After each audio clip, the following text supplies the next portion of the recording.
前阵子日本恐怖漫画大师伊藤润二跟三丽鸥 Hello Kitty 联名推出了一系列让人不知道该害怕还是该觉得可爱的周边。不是，伊藤润二的漫画明明很可怕，为什么会有这种联名？他的恐怖漫画究竟有什么样的魔力，能够席卷全球，突破漫画圈，渗透到你我的生活当中呢？今天的这一期就让我们一起来聊聊伊藤润二与他的作品吧。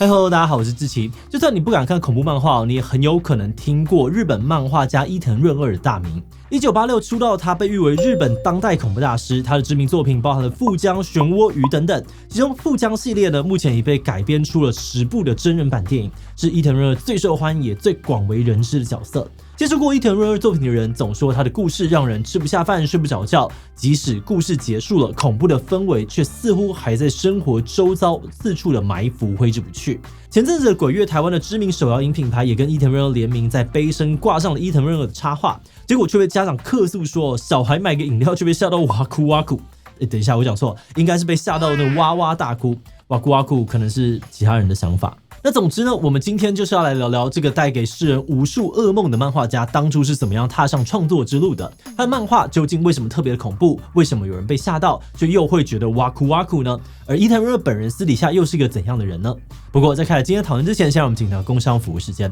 不知道怎么样挑选适合的绘本给孩子吗？网络上面满满的绘本书单，你有时间研究吗？别担心哦，芒狗狗人气精选组都帮你选好了。从家长最在意的认识身体界限、情绪教育，到常让家长烦恼的吃蔬菜、看3C 等等的习惯培养，还有深受好评的寻宝游戏本、理财观念等等的热门主题，不但一次拥有10本精选绘本，还有感官游戏和学习卡牌，官网还能够试阅全本，让你放心再购买。芒狗狗人气精选组官网独家68折，输入这一期专属折扣码77推荐，还能够再打9折。现在就点击资讯栏连结到官网看看吧。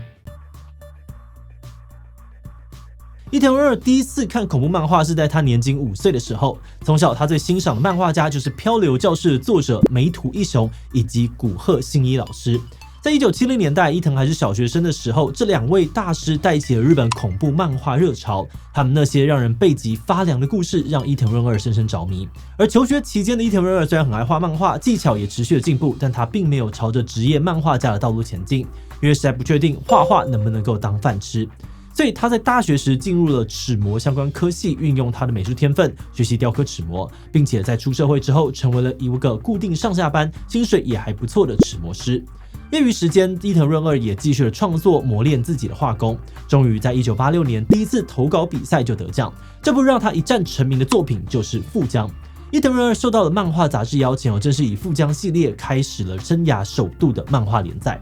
3年之后，伊藤润二终于确定画画真的可以当饭吃，才终于正式辞掉齿模式的工作，踏上职业漫画家之路。每当受访时被问到富江，伊藤润二都会诚实的表示，富江的故事灵感其实来自于他的女性恐惧症。不是，恐怖大师竟然也有害怕的东西吗？据说伊藤润二到了国2都还不敢自己一个人半夜去上厕所。从小他就会对很多事物感到恐惧，其中也包含了美丽的女性。富江的故事正是围绕在一位具有极致魅力的女子富江，所有见过富江的人都会被她的美貌给吸引，但是每个人只要爱上富江，最后都会为了得到她而变得执着又疯狂，甚至人格扭曲到不惜把富江杀死也要占为己有。但可怕的是，富江的身体不论怎么被破坏，她都不会真正死去。富江总是不断的复活，甚至能从断裂的手脚当中长出新的个体，变成更多的富江，在世界更多的角落让更多的人陷入疯狂。伊藤润二曾经在专访当中表示，他小时候有视线恐惧症，不敢直视别人的眼睛说话，再加上他偶然见识到有些美丽的女人擅长说谎，利用别人让人受伤，于是他突发奇想，会不会我创造一个非常美丽的邪恶女子，直面自己的恐惧之后就能够克服恐惧呢？伊藤润二似乎对这种暴露疗法很有兴致，从此之后怕什么就画什么，变成了他习惯性的一种灵感来源。在几年之后，又催生出了另外一部恐怖经典大作《鱼》。于是，一部上下2集的长篇故事，内容描述一对男女朋友呢到冲绳玩，却发现陆地渐渐的被一种长脚的机器鱼给攻占。而这些鱼呢，不仅会发出恶臭，还会把人类也变成怪物，从身上的孔洞当中喷出瓦斯，画面非常的猎奇扭曲，完全的超乎人体想象。伊藤润二表示呢，他觉得深海安康鱼之类这种奇形怪状的深海鱼很可怕，他会常常想象这些邪恶的鱼有一天会毁灭人类。在想的时候呢，又蹦出了很多灵感，最后就创造出了一堆奇形怪状的恐怖生物，搞得全世界看完鱼之后呢，要不是不敢吃鱼哦，不然就是想要立刻开始吃素。伊藤润二在恐怖漫画界呢是以画风细腻写实出名的，因此精致的画风却搭配上扭曲的肉体，经常是伊藤润二漫画让人不舒服的一大来源。而除了富江还有鱼之外呢，还有一部漩涡也是把这种特色发挥的淋漓尽致。漩涡是发生在黑涡镇的一系列诡异故事，所有漩涡图案的东西呢，都像诅咒一样笼罩着这个小镇。人们纷纷碰上不同的漩涡带来的灾厄，包含了像是台风啊、蚊香、灯塔，或者是螺旋星系啊、弹簧瓜牛，所有你想得到的漩涡应有尽有。而故事当中的人类自然也被漩涡整得不成人形。漩涡是众多读者公认看完之后心里发毛、恐惧感最挥之不去的作品。因为故事里面的漩涡元素涵盖的范围太广以至于呢，看完之后好几天，生活当中只要看到任何螺旋状的东西，都会反射性的再被吓到一次。而这也是其中一个伊藤润二作品厉害的地方，他的恐怖呢非常的日常，从来不画架空的世界，只是想尽办法在真实世界当中靠观察与想象力，画出让人感到恐怖无所不在的故事。伊藤润二曾经在受访时提到，只要留心，处处皆恐怖。他的灵感来源其实就是留心日常生活当中的种种事物，比如漩涡的灵感，就是因为有一天他觉得这个耳朵痒用手挖耳朵的时候，刚刚好想到，里面有个长得像瓜牛壳的螺旋状3瓣龟管，然后就一发不可收拾把所有漩涡状的东西都拿来想象了一番，画出这部让人觉得看什么都可怕，感觉无处可逃的作品。而所谓的日常事物也包含了人心的险恶。伊藤润二说过，他并不害怕身体变形的恐惧，因为畸形的身体只是反映了内心的扭曲，人心才是最恐怖的东西。就像富江里面人们为了想要拥有富江而产生的执着、嫉妒、猜疑、愤怒，又或者是富江对于其他人的鄙视、控制、利用，都是人心险恶的展现。而这些心态呢，最终就会导致人际关系扭曲，让一个人陷入疯狂。因为伊藤润二的故事呢，背后总是带有许多的人性的阴暗面，许多读者认为这是他的恐怖故事之所以不会看腻的原因之一。伊藤润二并不只是在形式上面或者是在画面上面让人觉得恶心，而是赋予每个角色自己的个性，有执行某件事情的动机，这样子交织而成的故事呢，本身也就更值得探讨，角色们也有机会呢能够被读者共情，甚至是感到同情。不过，另外一方面，伊藤润二也说过，恐怖故事要让读者读下去，必须要加入一点点有趣才行。这个概念呢，除了来自于他的偶像梅图一雄老师，竟然也来自于欧美 B 级科幻片。而且说到底伊藤润二的出道也跟欧美恐怖片有关。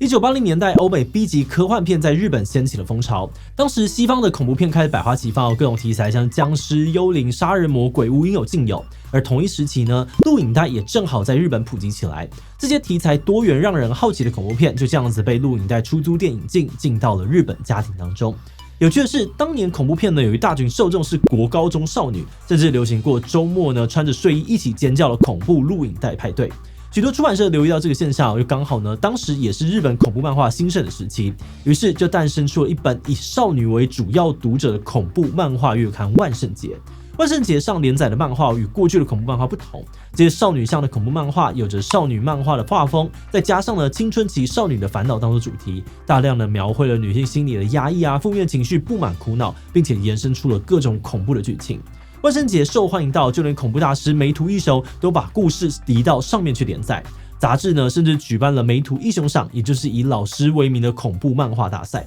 而伊藤润二呢，就是在第一届的梅图一雄赏上面画出了富江的短篇故事，受到了出版社与自己的偶像梅图一雄老师的欣赏，开启了往后30多年的漫画家生涯。那刚刚我们有提到，伊藤润二认为即使是恐怖漫画，也应该要带有有趣元素。只要有看过任何一篇他的作品的读者，应该都有感受过，他用很阴森的画风画出了人们过度夸张的表情或场景，冲突到让人会不小心笑出来。像这样经典的敲窗梗图呢，大概就是伊藤润二的恶趣味之一。那看到这里不知道大家会不会好奇，怕东怕西，但作品又很恐怖，同时又有点搞笑的伊藤润二，实际上到底是一个怎么样的人呢？如果你想要了解私底下的伊藤润二，有个很好的管道，那就是去看他的搞笑漫画《伊藤润二的猫日记：小四与小六》。没有错，就是搞笑漫画。伊藤润二在婚后养了2只猫，可惜猫都不亲近他，于是他画了这本漫画来记录自己如何讨猫欢心。从这本漫画呢，就能够看出伊藤润二真的是一个小剧场很多的人，任何一点风吹草动，他都能够捕风捉影，想象成一篇可怕的恐怖故事。那当然，他与猫咪的互动呢，最后总是化险为夷哦。但他在书里面呢，把妻子画成只有眼白的女人，把2只猫画成阴险的这个恶魔使者。搞笑故事呢，搭配了莫名其妙的恐怖漫画画风，推荐不敢看恐怖漫画的观众呢，可以尝试入门看看。而另外，社群上面也盛传着多组伊藤润二 vs 宫崎骏的迷因。这系列的迷因呢，通常会将2人的作品与2人私底下面的表现放在一起比对，呈现出强烈的反差感。比如宫崎骏的作品呢，充满希望、反战与和平，但宫崎骏本人呢，却会说出“我活着没有一天感到快乐”这种超厌世发言。而伊藤润二的作品呢，阴暗、扭曲、惊悚，但伊藤润二本人呢，却会带着这个猫咪发箍跳舞，比招财猫的姿势跟粉丝合照。而许多采访过伊藤润二的编辑与记者呢，总会提到恐怖大师私底下超不恐怖，甚至可以说是个气场非常弱的人。而他今年之所以接下三丽鸥的联名邀请据说也是因为妻子跟女儿喜欢 Hello Kitty， 如果接了的话，说不定家中的地位会提高，所以才答应的。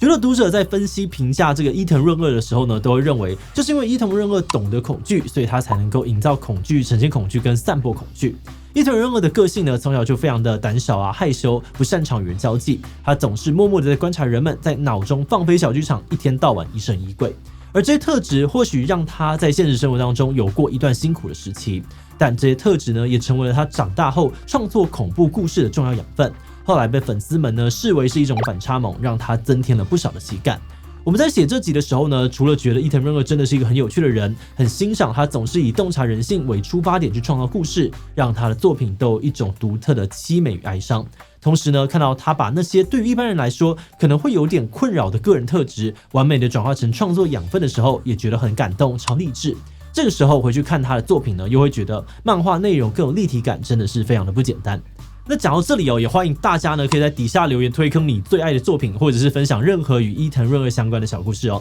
那么今天的最后呢，就想来问大家，你喜欢看恐怖漫画吗？喜欢伊藤润二是我的神。B 不止伊藤润二，我还有超多的口袋名单，自己不太敢看但现在有点兴趣了。D 我还是看搞笑漫画就好了。其他留言跟我们分享吧。最后，如果你喜欢今天的影片，欢迎分享出去，让更多人知道伊藤润二的恐怖漫画。此外呢，可以点击这个地方看看年赚30亿的那个男人尾田荣一郎，以及精敏的惊悚大作《蓝色恐惧》。那么今天的这一期就到这边告一段落，我们就明晚再见喽。